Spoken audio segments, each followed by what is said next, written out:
The nice lady down the street who has never stole or killed anyone will not be given the same eternal sentence as Hitler, Stalin, or anyone else like that. Because they're going to be judged according to their works based on the things that are written where? In the books.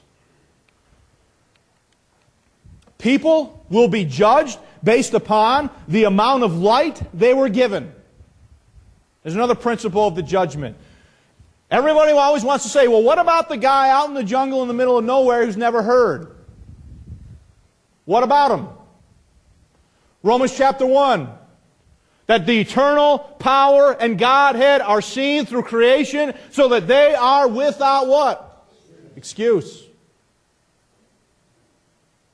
There's enough cause in the witness of creation alone for God to send someone to eternal punishment. Because, by the way, didn't He give the Gentiles what they wanted after all anyway? Didn't they say, we don't want God? Didn't they say, we don't want to retain God in our knowledge? Didn't they say, we're going to take the glory of the incorruptible God and make it like unto corruptible man? And the birds and the four-footed beasts and creeping things? And didn't God, as a result, give them over to a reprobate mind? See, God is not going to do anything that's not right. People with greater light or authority will be judged accordingly. Consequently, there must be degrees of eternal punishment. Revelation 20, let's finish this. Let's get verse 13, or get verse 14 and 15. And then we'll talk about our last issue. And death and hell were cast where? So, the hell is going to give forth all the dead that are in it. They're going to go to the Great White Throne. They're going to stand before Christ. They're going to be judged according to things that are written in the books by their works. Their eternal sentence is going to be given to them, and then they're going to go where? To the lake of fire. You see that? Verse 14, I'm sorry. And death and hell were cast into the lake of fire. This is the second what? When we're defining what the lake of fire, what the second death is, clearly the Bible associates the second death with the lake of what? Fire. Look at verse 15.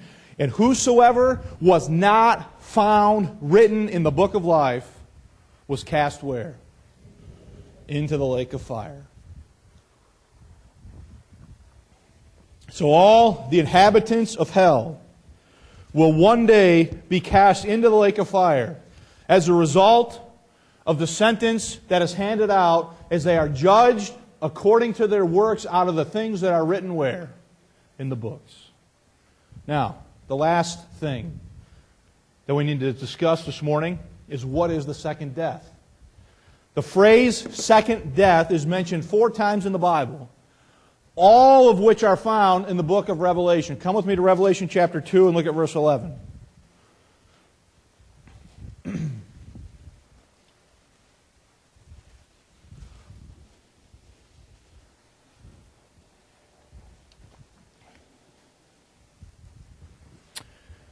He that hath an ear, let him hear what the Spirit saith unto the churches. He that overcometh shall not be hurt of what? The second death. Come with me to chapter 20 again. Come back to chapter 20. Just to remind you of the other occurrence here, look at verse 6. Revelation 20, verse 6. It says, blessed is he, and blessed and holy is he, that hath part in the first resurrection. On such the second death hath no what? Power. You've already seen it there in chapter 2, verse 14. Go to chapter 21, look at verse 8. But the fearful, and the unbelieving, and the abominable, and murderers, and whoremongers, and sorcerers, and idolaters, and all what? Liars shall have their part in the lake which burneth with fire and brimstone, which is what? So clearly, the lake of fire is the second what? death. The people in verse 6 that are blessed and holy, that have no part, that participate in the first resurrection, have no part of the second death because they'll never stand at the great white throne. They will go into that kingdom and they will be priests of the Lord and they will reign with Christ how long? 1,000 years. And all the ages of eternity after that. So, this issue of the lake of fire, if the lake of fire is the second death, then clearly involved in the second death is this issue of eternal separation from who? From God.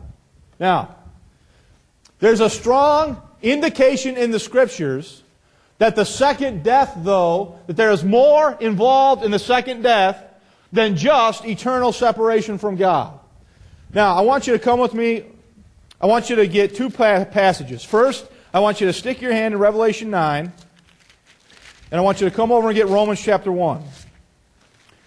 Romans chapter 1 and Revelation chapter 9. Romans chapter 1 and Revelation chapter 9. Now, as you find that, I want to ask you a question. How many of you have ever given any serious thought to that verse in the Gospels that says, "What shall it profit me if I gain the whole world and lose what? My own soul." How many of you have ever thought seriously about what that verse means? Most people, when they read that verse or they think about that verse, they mean, well, you just gain the whole world or, lose my soul, go to hell, that sort of thing. But I'm going to suggest to you this morning, and I'm not going to require any of you to believe this if you don't want to, okay, that there's more involved in the second death than just eternal separation from God.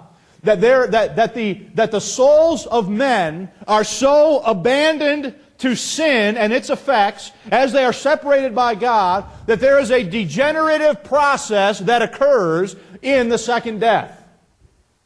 And I'll show you what I'm talking about. Come with me to Revelation 9 first. Revelation, so I'm doing these just slightly out of order than what I have them on the overhead here. Revelation chapter 9. Revelation chapter 9, verse 1. We read this passage and we looked at the issue of angels. Okay? And the fifth angel sounded, and I saw a star fall from heaven unto the earth. And to him was given the key to what?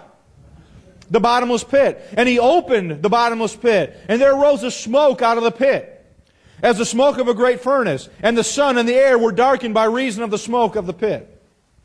And there came out of the smoke locusts upon the earth, and upon them was given power as the scorpions have power. Of the earth have power, verse 4.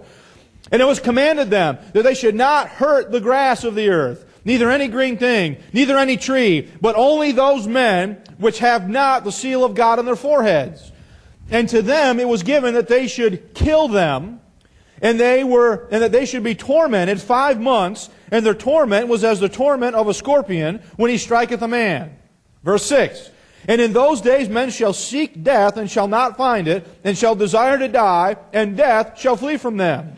Look at verse 7. And the shape of the locusts were like unto horses, prepared unto battle.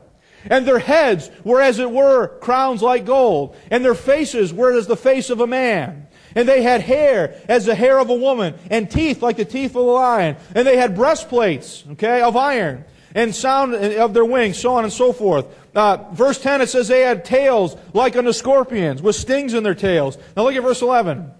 And they had a king over them,